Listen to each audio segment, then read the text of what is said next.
二就係、好啦，大家我哋上次睇千幾萬個單位，今次港幣200萬入到手啦。其實買樓要睇啲咩咧？我哋即管去睇，即刻去睇，即刻去睇。嗱，但係大家睇下我想講啲咩啦？睇樓咧，我哋就要睇幾樣嘢啦，地點同埋升值能力啦。第二就係管理費，第三就係實用嘅平方尺啦。First,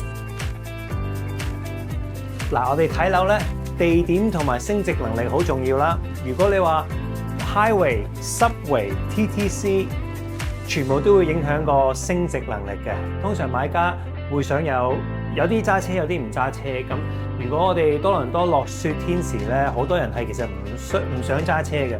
咁有呢個搭 subway 嘅 option 落 downtown 咧係好重要嘅。超市買餸、IKEA 買傢俬，全部都係好需要用嘅嘢。咁咧越近越好啦。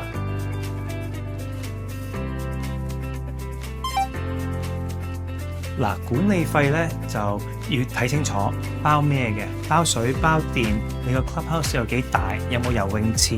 同埋咧有車位同埋 locker 咧，會影響到你個管理費嘅。所以睇下你需要啲乜嘢，同埋你每個月俾緊啲咩嘢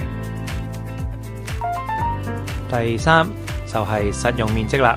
咁當然個 layout 要實用啦，個 sofa 要 fit 到喺個廳度。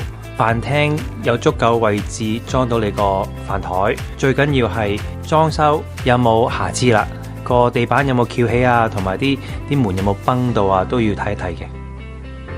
好啦，我哋記住買樓咧，唔好淨係睇外面嗰陣價錢咁樣，我哋要睇內裏邊嗰啲嘢，好似我啱啱講嗰幾個 topic 啦。所以如果你哋大家有咩問題咧，即管 comment 揾我得噶啦。記住。唔介意買貴屋，最介意係買錯屋，千祈唔好買錯屋。記住買屋最緊要係要揾間適合嘅屋。如果想揾間適合嘅屋，記住揾我 Ken comment，我直接揾我得啦。